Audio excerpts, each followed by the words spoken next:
जय हिंद दोस्तों अमेरिकन राष्ट्रपति डोनाल्ड ट्रंप जाते जाते भी रिकॉर्ड बनाते जा रहे हैं और अभी उन्होंने नया रिकॉर्ड बनाया है यूनाइटेड स्टेट्स में कि दूसरी बार इम्पीच होने वाले वे अमेरिका के पहले राष्ट्रपति बने।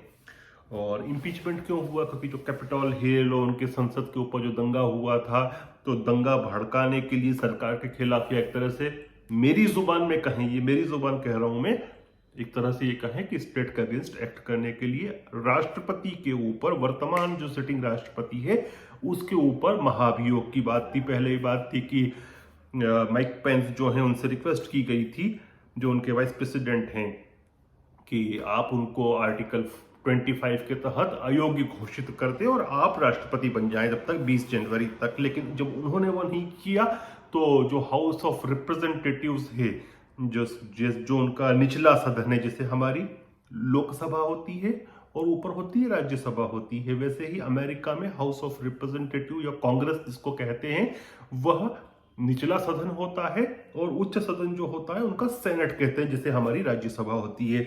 तो कल जो है वह उनके ऊपर जो पास होना था महाअभियोग का बिल, वह पास हो गया। और अब यह जाएगा कि जिसके ऊपर, जिसको कहते हैं कि जिस तरह से जुडिशियल कार्रवाई आप कह सकते हैं, जिसमें उसके ऊपर सारी चर्चा होगी, वह सेनेट में जाएगा। हालांकि जो रिपब्लिकन पार्टी है, अर्थात जो डोनाल्ड ट्रंप की पार्टी है, उसका यह मत था, बार बार यही बात कह रही थी पार्टी, कि अब चूंकि 20 जनवरी को डोनाल्ड ट्रंप की प्रेसिडेंसी खत्म होने वाली है, तो अब यह सब करने से कोई फर्क नहीं पड़ेगा और नहीं करना चाहिए। लेकिन उसके उपरांत भी डेमोक्रेट पार्टी बिल लेकर आती है और वो पास होता है महाभियोग का प्रस्ताव उनके खिलाफ जो है।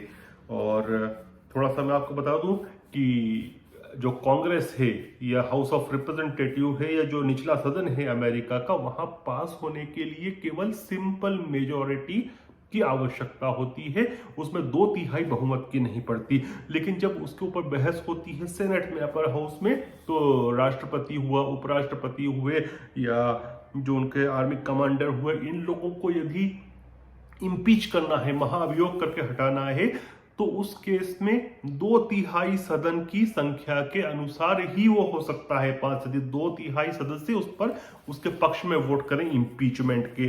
तो देखते हैं वो कहां होता है, कहां जाता है, क्योंकि मुझे कहीं ना कहीं यह भी लग रहा है कि डोनाल्ड ट्रंप के खिलाफ एक तरह से एस्टेब्लिशमेंट या डीप स्टेट, अब डीप स्टेट क्या होता है, किस किस परिभाषा में लोग उसको आंकते हैं, हम उसके ऊपर किसी और दिन हो सकता है बात करेंगे।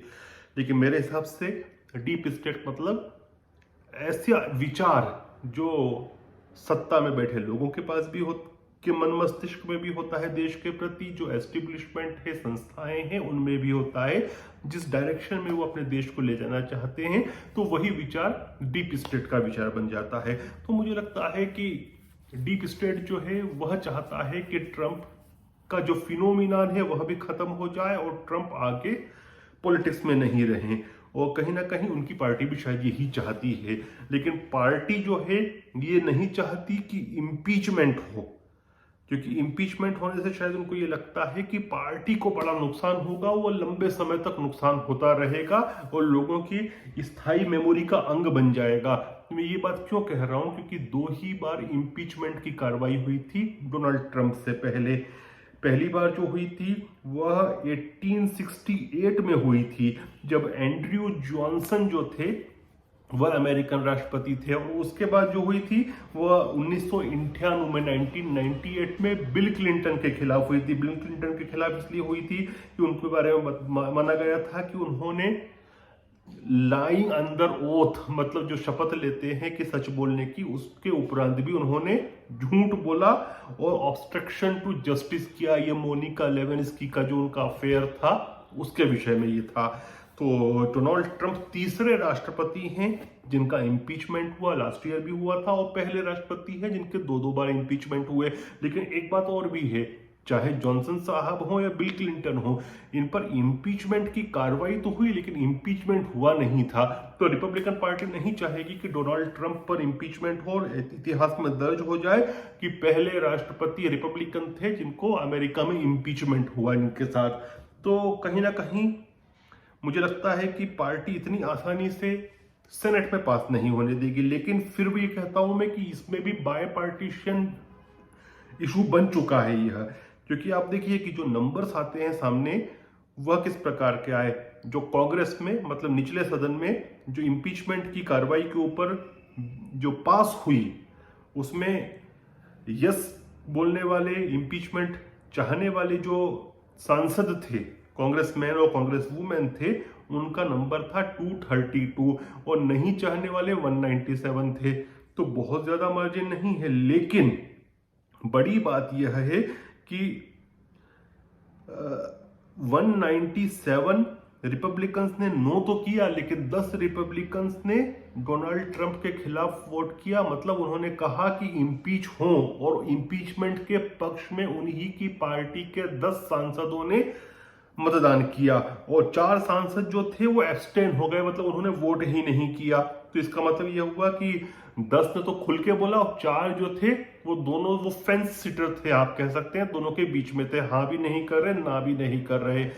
अब चूंकि 20 तारीख से एडमिनिस्ट्रेशन चेंज हो जाएगा, जो बाइडेन साहब जो हैं वे राष्ट्रपति बन जाएंगे, उसके बाद स्थितियां क्या बनती हैं, क्या और भी जो सांसद हैं रिपब्लिकन पार्टी के जो उनसे ऑलरेडी खफा थे, उनके व्यवहार से खफा थे, या जो कुछ भी कैपिटल हिल में हुआ, किसी देश की भी संसद में यदि ये हमला होता है और कोई नेता प्रोवोकिंग बयान देता है, जो माना जा रहा है कि उनके बयानों के वजह से हुआ, इन्हीं चीजों को लेकर उनके ऊपर इम्पीचमेंट की कार्रवाई चल रही है, तो पार्टी के लोग भी डेफिनेटली उससे खफा होंगे, क्योंकि देश की संसद किसी भी देश की हो उसको पवित्र माना जाता है।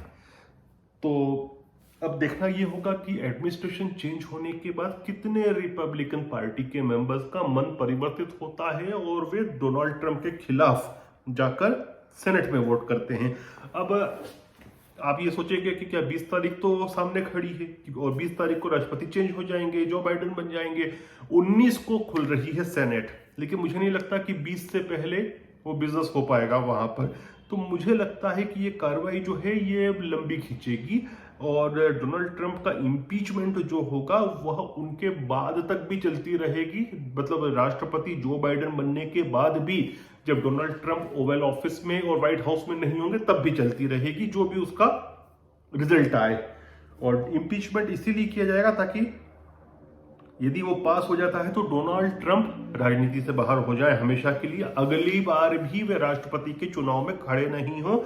और हो सकता है कि बहुत सारे रिपब्लिकन्स भी यही चाहते होंगे। मैं ये बात क्यों कह रहा हूं, देखिए मेरा जो वीडियो बनाने का मकसद होता है आपको एनालिसिस बताना, तो मुझे ये बात क्यों लगती है, तो इसलिए लगती है क्योंकि एक तरह से मुझे कहीं ऐसा दिखा नहीं कि रिपब्लिकन पार्टी उनके इम्पीचमेंट को रोकने के लिए राष्ट्रीय स्तर पर अपने प्रभाव का उपयोग कर रही हो।